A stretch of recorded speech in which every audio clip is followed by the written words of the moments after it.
Selamat pagi anak-anak. Bagaimana kabar kalian? Tentu sehat semua ya. Anak-anak sekalian, sebelum kita mulai, kita berdoa menurut agama dan kepercayaan kita masing-masing. Berdoa selesai, Ibu mengingatkan kembali minggu lalu kita sampai dengan materi pembangkit listrik.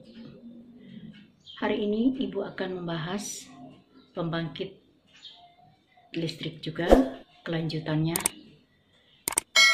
Anak-anak sekalian, jangan lupa tolong dipersiapkan buku paketnya. Diambil bukunya supaya dapat mendengarkan dan menyimak segala pertanyaan yang akan ada di dalam video ini. Ya. Pertemuan kita kali ini akan membahas keempat pembangkit listrik sekaligus. Yang pertama pembangkit listrik tenaga uap, yang kedua pembangkit listrik tenaga nuklir, yang ketiga pembangkit listrik tenaga surya, yang keempat pembangkit listrik tenaga angin. Yang menjelaskan secara singkat bagaimana keempat pembangkit tenaga listrik tersebut. Mohon disimak, di sana ada pertanyaan seperti biasa yang kalian harus jawab di Google Classroom. Anak-anak sekalian, pembangkit listrik tenaga uap mengandalkan energi kinetik dari uap untuk menghasilkan energi listrik. Kita dapat lihat di dalam buku paket halaman 52 dan 53. Sebenarnya energi uap yang digunakan oleh ketiga pembangkit listrik sekaligus, yaitu pembangkit listrik tenaga uap, pembangkit listrik tenaga nuklir, dan pembangkit listrik batu bara, itu ketiganya menggunakan yaitu energi uap. Pada PLTU atau pembangkit listrik tenaga uap ditampung dan disalurkan untuk memutar turbin. Sedangkan pada pembangkit listrik tenaga nuklir, pembangkit listrik ini menggunakan energi uap yang dihasilkan oleh reaktor nuklir untuk memutarkan turbin. Sama juga dengan pembangkit listrik tenaga batu bara. Pembangkit listrik ini menggunakan bahan batu bara, yaitu bahan bakar fosil yang berupa batu bara yang dibakar untuk mendidihkan air agar menghasilkan uap. Uap yang dihasilkan digunakan untuk menggerakkan turbin uap. Jadi, kesimpulannya, ketiga pembangkit listrik ini menggunakan energi uap. Anak-anakku sekalian, kita bisa lihat gambar berikut ini.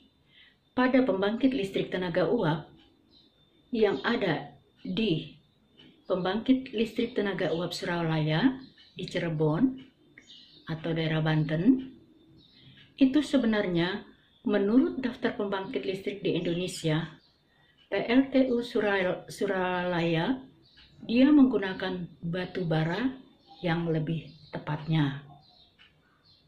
Ya, kita sambil memperhatikan gambar yaitu pembangkit listrik tenaga uap.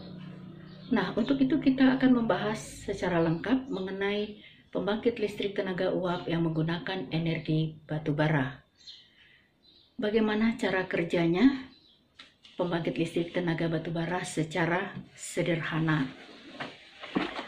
Awalnya, batu bara didatangkan dari perahu-perahu tongkang yang memuat batu bara.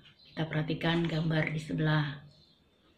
Kemudian batu bara dengan menggunakan conveyor diarahkan ke tempat penampungan batu bara. Batu bara tidak sekaligus langsung dibawa ke tempat pembakaran. Tetapi batu bara harus dihancurkan terlebih dahulu untuk menjadi sebuah serbuk hingga mudah proses pembakarannya. Hal ini mempermudah proses pembakaran yang akan dilakukan oleh boiler. Boiler berfungsi untuk memanaskan air yang mengalir dari pipa-pipa boiler melalui tungku pembakaran hingga air tersebut menjadi uap. Uap diarahkan ke turbin dengan energi kinetik. Uap ini akan menggerakkan turbin uap, yang mana turbin uap tersebut akan menggerakkan generator. Nah, listrik ini yang akan dialirkan ke transformator untuk diubah tegangannya atau dinaikkan tegangannya. Coba perhatikan, dari turbin uap akan dirubah kembali menjadi air dengan cara menggunakan air laut yang dialirkan ke pipa-pipa kondensor untuk mendinginkan uap, dan ia akan menjadi air. Sedangkan hasil tersebut akan diputar kembali atau dimasukkan kembali kepada pipa-pipa boiler untuk dipanaskan ulang. Begitulah cara kerja singkat pembangkit listrik tenaga batubara yang menggunakan energi uap untuk memutar turbinnya. Pertanyaan pertama, apa yang dimaksud dengan boiler? Pertanyaan kedua, temukan contoh pembangkit listrik tenaga batubara yang ada di Jawa Timur. Ya, berikutnya kita perhatikan gambar pembangkit listrik tenaga nuklir. Pembangkit listrik tenaga nuklir adalah sebuah pembangkit daya termal yang menggunakan satu atau beberapa reaktor nuklir sebagai sumber panasnya. Hampir sama dengan PLTU, menggunakan uap yang bertegangan tinggi untuk memutar turbinnya. Bahan bakar yang diperlukan untuk pembangkit listrik tenaga nuklir yaitu uranium. Uranium diperoleh dari pertambangan. Kemudian uranium diproses menjadi serbuk yang namanya yellow cake.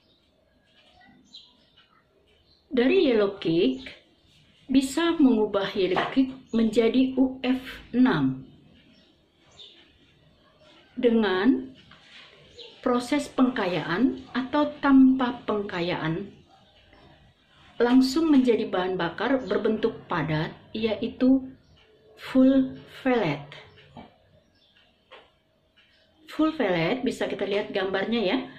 Full pellet akan dimasukkan ke satu pipa yang berisikan berapa full pellet yang menghasilkan full rod atau full rod. Dari beberapa full rod kemudian dijadikan satu menjadi full assembly.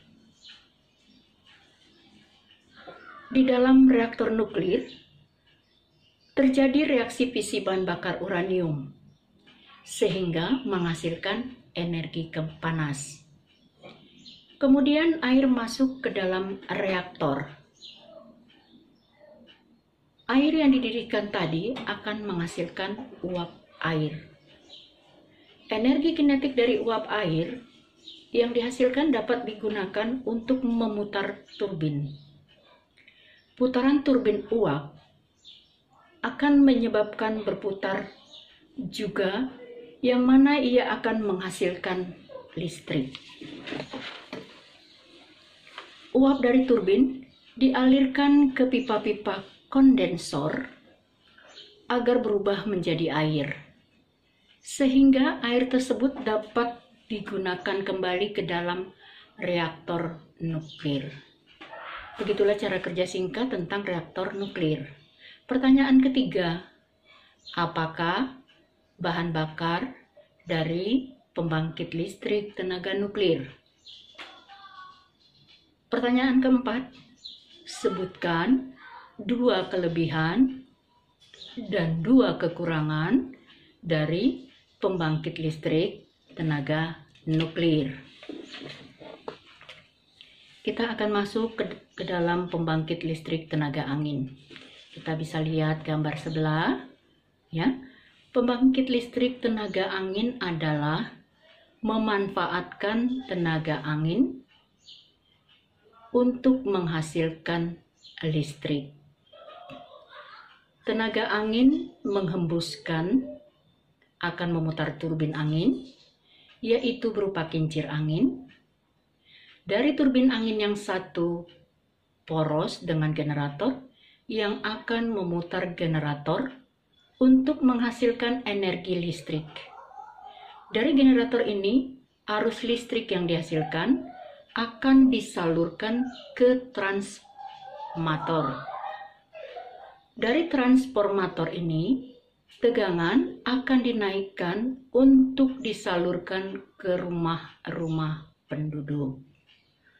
Pertanyaan kelima, sebutkan contoh pembangkit listrik tenaga angin di Indonesia.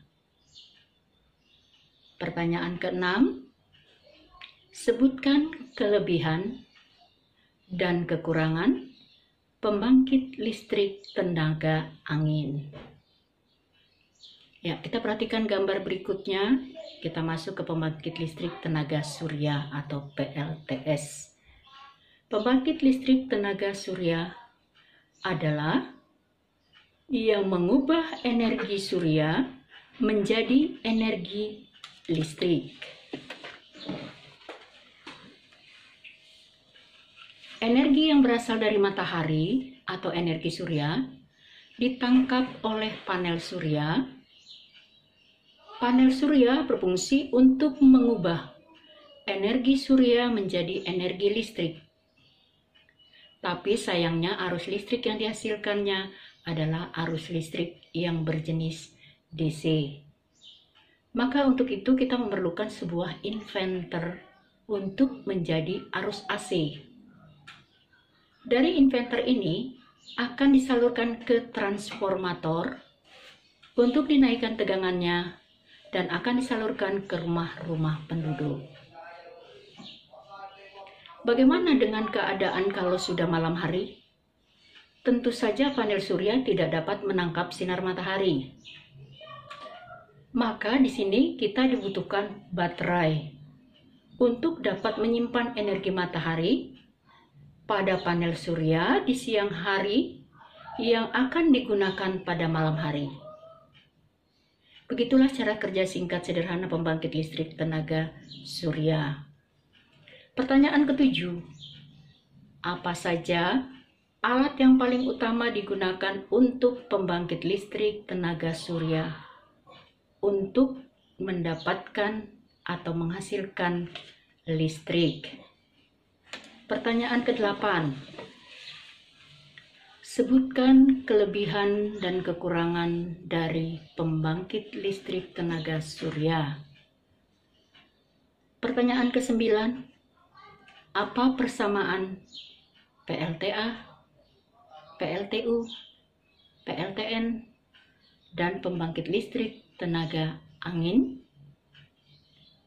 Pertanyaan ke-10, manakah dari kelima pembangkit listrik yang ramah akan lingkungan? Berikan pendapatmu. Anak-anak sekalian, Ibu cukupkan dulu materi ini. Minggu depan kita lanjutkan. Apabila ada kekurangan dan kesalahan, Ibu mohon maafkan. Selamat pagi.